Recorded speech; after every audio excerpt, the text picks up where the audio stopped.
进入到双方的第一把的 BP， 蓝色方是广州 TTG， 九十教练先搬掉了张良，而微博的话在红色方处理掉了海月，这两个限制型的英雄一上来都送上了班位。我感觉搬海月的话，主要是想看看第一把放不放出那个父子体系吧。放父子，然后 TTG 的话，按他们的逻辑来讲，大师直接拿，那微博就有人进去打。微博还是不放。因为 TTG 他搬掉了这个沈梦溪，搬掉了沈梦溪之后呢，微博还是考虑把这个鲁班大师给搬掉。因为你如果把鲁班大师放给对面的话，对面拿鲁大，那么你反手拿个沈梦溪还是比较好打的。对面要出父子的话，红叶最多情，阿离，阿离现在没有万金油嘛？对，看你出招嘛。就是空和少空和少资源都能配，对，而且还能打一些转线的节奏。那接下来的微博的接招，看他会拿什么。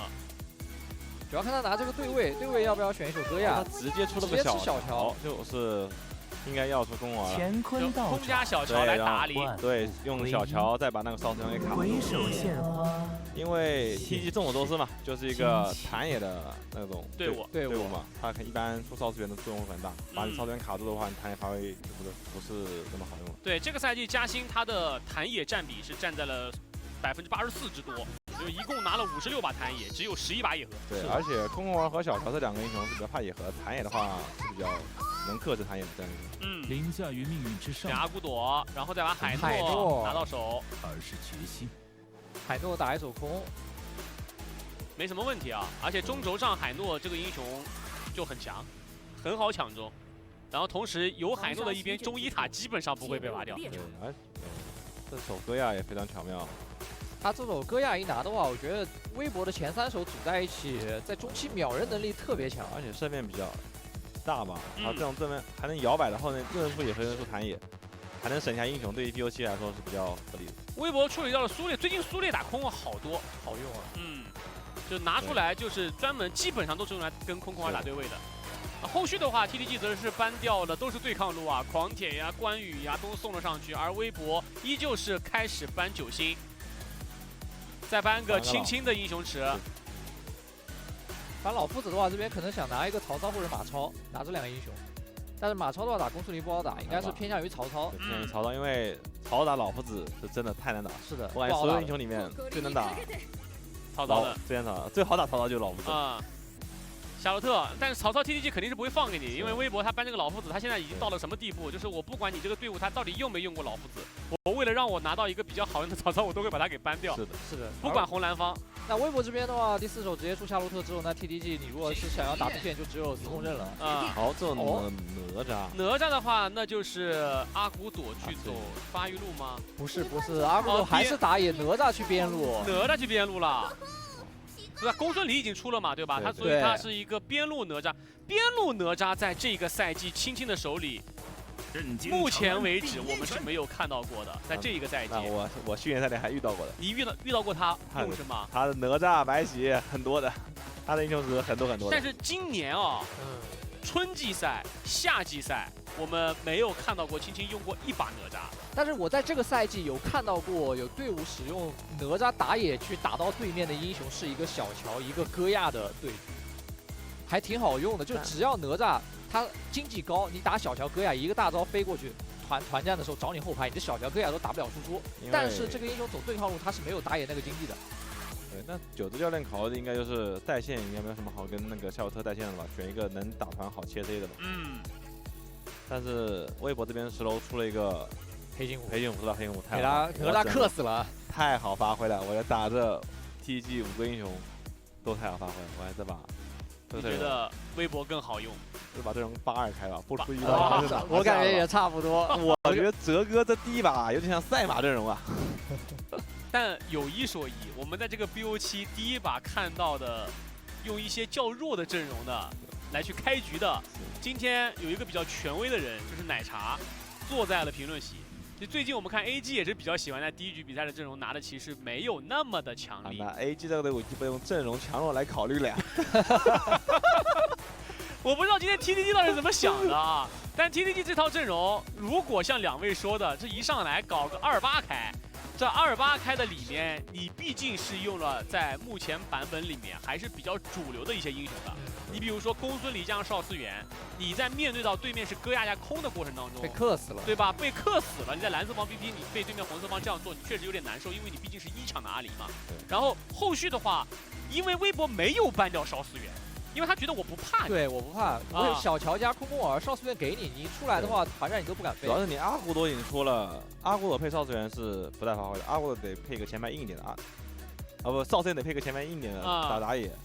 这就是刚刚刑天教练说到的，你要配一个前排硬，但是他在阿古朵出头比较早，是的，对吧？他一上来其实就把自己的视野全部定位了，定位了以后想尝试利用这个哪吒去破局。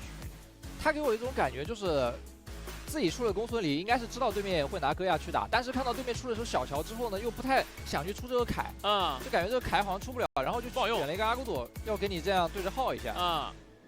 但是呢，毕竟微博还是有5楼在的呀。对，因为他微博主要是他蓝莲野核都用的比较好嘛，所以就很难克制。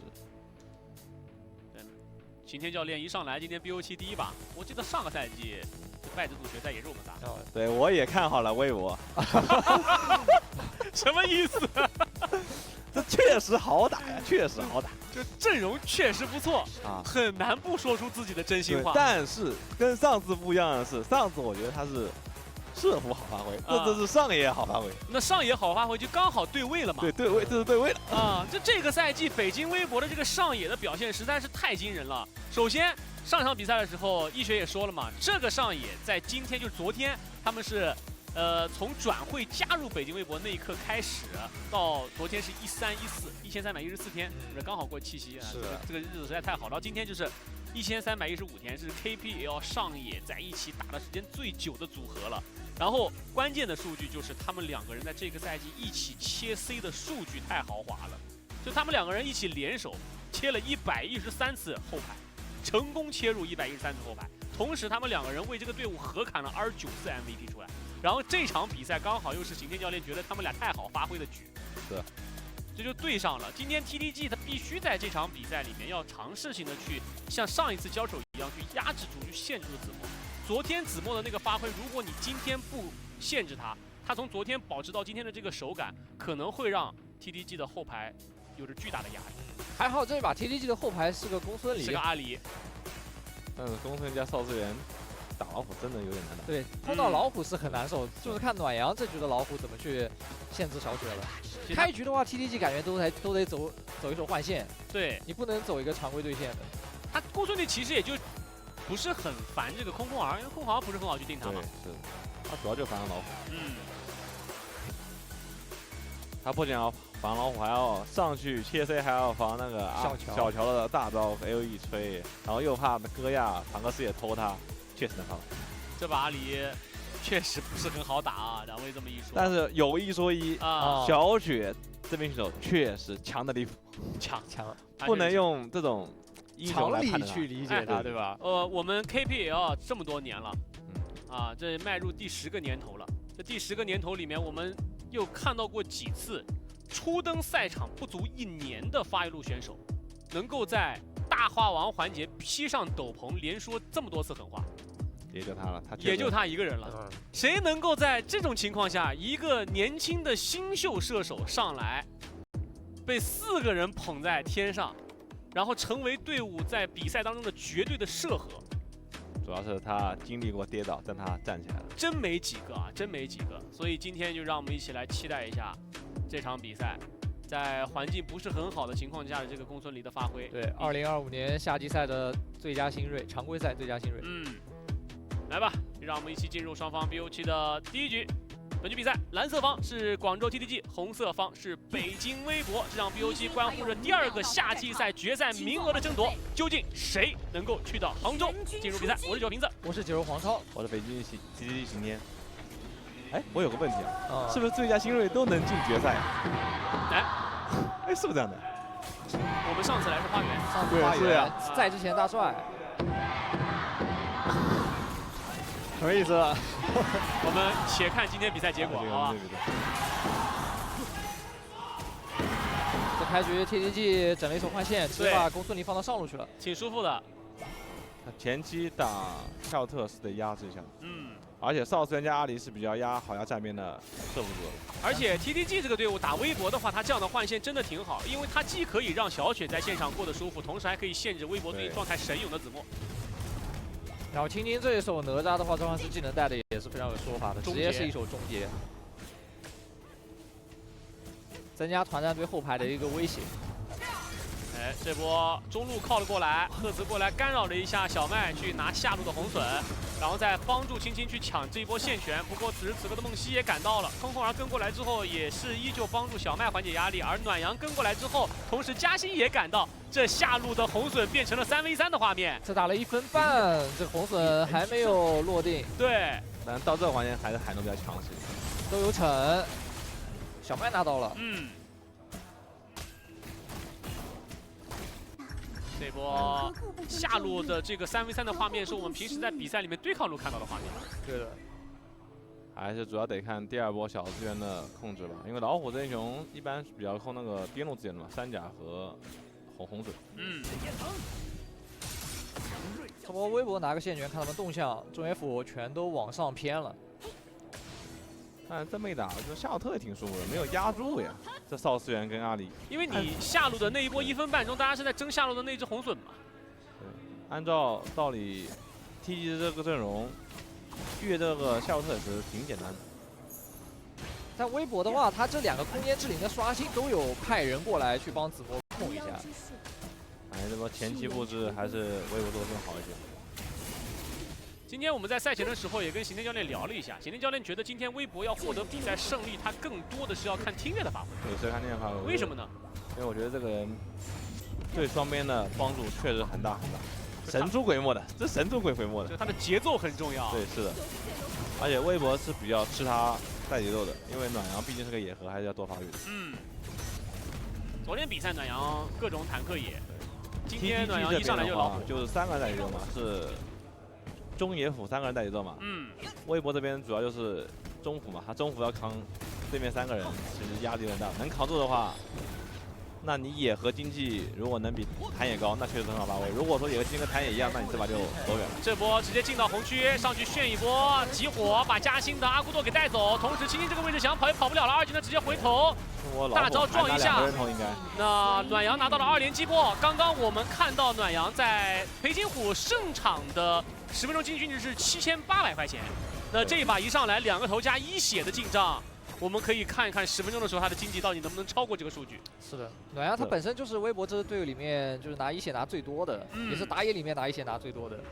刚才下路直播的话是围绕这个劣质做的争夺，暖阳也是把劣质拿到，然后这个局面老虎已经挡不住了。对，只要老虎自己不发挥失误，这把基本上是能拿下来。而且这波打完之后，你哪吒后面我感觉都不会有什么画面。首先他带线就已经带不出去了，你碰到老虎碰到夏洛特都没法去带了。而且个单哪吒是切不死对啊。对，你最后只能起到一个我限制你几秒钟输出的事情。这波龙团，空空儿上场先炫一波，嘉兴过来把龙给拿到了。这就是 TG 比较有意思的点。我就算再逆风，这个龙团我一定要来打。TTG 还真给他打赢了。首条暴君是非常乐意去争夺的，而且控制率高。对 ，TTG 暴君控制率在所有队伍里面的第1位，70%。他哪怕前期下路碰撞失败了，但他还是会过来抢。是的。然后这2个队伍它不一样的地方就是一个是1血高，一个是1龙高。是。啊，微博就是1血高。我只能说他真的很拼，他这波龙只要拿不到，如果还死在里面，可能就炸穿了。炸穿了。下路过来，赫兹交出了闪现，上路抓了一波没抓到，但是可以把兵线运进去推掉1塔。对，这波海诺也是没有大招，他没有办法去防守。现在 TTG 就能寻找机会吧，就靠海诺大招多守会儿中塔。但是老虎的英雄可以磨中塔，那就比较克制。对我路过的时候顺波线过去一个强补来一下。对啊，这样你的修塔也不是很有用。这一把这个开局啊，5分钟过来，我们看到的是导播老师给出来了2组数据，一组数据是北京微博拿到1血时候的1血胜率非常高，然后给到了广州 TTG 的1龙胜率又非常高，但是这一波在妖草又打了起来，这一波是开到了小雪，将公孙离给击杀。真的没有办法了，微博现在看到人就能杀 ，TTG 这边就只能等着等着对面来找机会。是的，只要这个空空儿后面有2个输出点，他要么就是跟个老虎，要么跟个小何，要么跟个小乔，要么跟个戈亚，就只要有2个输出点在，他看到人就可以开。然后单遇到个老虎，可能都要出事。只要老虎在的话，伤害是包够的。对，因为暖阳这把已经很顺了，快5000的经济，5分45秒，5000块。他现在都不需要人形态，就虎形态扑到 A 一下，扑到 A 一下。红刀，输出流，爆发巨高无比。站在他们面前的目前赫兹的这个海诺得小心一下。他因为对面是这个装备，所以他赶紧把防装做出来，要不然被激活可能连大都开不出来就被秒了。防装补了也杯水车薪了。但不补防装是真站不住啊！不补防装吃一套，直接要死了。反正现在 TG 只能靠海诺的大招在塔下进行反打，把塔修起来跟他反打。哪吒飞大招，然后修塔反打。也只能这么做了。对，啊、得等一种就是北京微博去压塔的时候，然后碰撞起来，状态掉了之后，看看哪吒能不能飞过去。在野外的遭遇战是基本打过的，下野区有多少黄点就收多少黄点就行了，也别强求，该给的就给了吧。而且这个局面，如果像刚刚刑天教练说的一样，暖阳可以直接进到 TTG 的野区去收资源，那自己家的野区就会全部都贡献给子墨和小麦。他野河的经济不受影响的情况之下，双边也会带的特别快。但野河一般也是回自家，也会去说，他是个战边，他不需要带线，他只要正方形打野，对面呢一片野区我加两片野区收下吃就好了。对，是的，他带线应该是不太会去带的，还多交给那个夏洛特去带，夏洛特和戈亚去带的。要不然，如果你是一个像蒙恬这种狂点这种的话，你可能还会把边路的线多给暖阳去理。对，因为我这样老虎不露视野，反而给的威胁更大。老虎在野区不知道藏在哪。是啊。有可能是你撞到空空儿那一刻，你就会被老虎跟上伤害掉。这样 TTG 他就只能抱团走，就像这样，见面一口直接残，被迫交大招撤退。是的，但这样抱团走的话，他们经济起的就会很慢。这4200打6200，见面就播。没有，我跟你说，嘉兴还挺勇的，这都还要进，真的挺勇的。继续看一眼啊，要瞄一眼，这已经成为了习惯了。而且在长年累月这种打法下培养出的。不死。然后这个赛季在末尾阶段，他的被一血次数已经下降了很多了。嘉兴在这个赛季的中旬的时候的前期的进攻，让他频繁的溜到一血，但现在已经有了很多的进步。这一波又来了进野区，直接集火，先让暖阳收掉了9星，然后同时海诺大招被逼了出来。海诺这波回头给扎毛，但是微博先选择后退。这个中线已经被哪吒带过去了。对，下路在侧边，红 buff。没有给到小雪，拿到这边是阿古朵把红直接拿下了。TTG 想这波手红拉扯一下，拉扯住等他飞过来，但是这伤害太高了，根本就拉扯不住。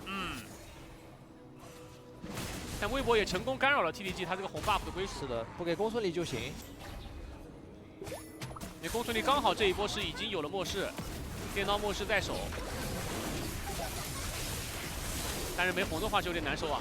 这波又被激活，小乔确实太克阿离了。到资源给到技能，哪吒这么飞过去，该有闪现往回退，空空回头再给个大招炫一下，配合小白的伤害带走了嘉兴。这波的话飞过去想留人，但是北极微博他这边戈亚和空空儿都是留大招的，留了一波技能，哪吒这里飞过来他根本是留不住的。然后最后追过去想补伤害的嘉兴人没了。对，当时看小乔那边一套交完状态也不好，所以想试试冲一下。现在按 TGG 的打法，就等着10分钟龙团拼一波了。我想他应该是会出来的，因为他是 TTG， 他是 TTG。其实也是该出来拼一波，不拼一波也是慢性死亡。哎，不过这海诺已经提前把大招交过了。对，然后伊塔还是被爆了，实时经济8334。要知道他的裴擒虎的经济是，如果没记错的话是7858，他现在是个人的胜场场均使用经济是7100多，而在这个赛季10分钟经济高于均值时候的。暖阳的胜率是71.4%，7成胜率已经很高了。对，这下老虎又把哪吒的大招给逼走了。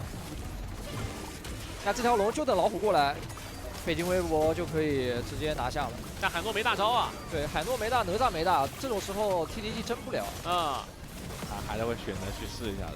戈亚的状态被掐低了一波这个，海诺很勇，海诺直接跳进去了，手里有大招了，过来继续给毛一直扎，这一毛扎3个，大招开出来，回到龙坑里，下路这波绕后，但是龙还是被暖阳给拿到了，不过这边想打，拉开了距离，小乔没有死，夏洛特这波堵过来，看能不能继续追，一个2闪进人群，进攻棒剑滑一下被拉开了距离，二技能还捅到了，一技能也挂到了，二技能再来个进攻棒剑又被二技能给躲开，哇，这一波赫兹一直在溜啊！但是中路的轻轻追过去之后，被微博在塔下完成了反杀。其实这波 TTG 打得很好的，毕竟是经济落后啊。对，是经济落后，还缺打大招。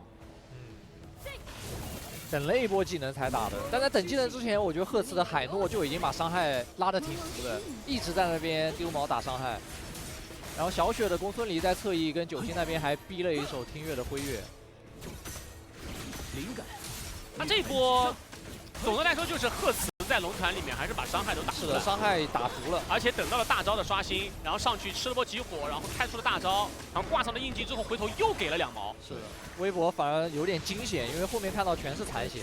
对，梦的序章，但还是因为 TTG 他的这组上野确实收割能力太弱了。他在这个阶段，这个经济实在太强了。戈亚从蓝区冲出来，小麦上去打了一波嘉欣。嘉欣大招交了，上路带兵线过来，微博破掉 TTG 的上2塔。空儿在上路高地前转个大招，开一波，又是把九星给带走。老虎在这个位置，2技能跳走，不追了。其实现在也没什么太好的办法。只能守着打，守着打，还是像刚才打龙团逻辑一样，看看海诺能不能把伤害叠起来，然后让哪吒进去收。刚刚龙团是 TTG 最好的机会，但是微博他们还是推的比较及时的。上路兵线压进来，不过 TTG 可以守得住，微博也没有恋战，回头去做下一条龙了，羁绊已经消失。对，直接把这个主宰拿掉再去压就可以了。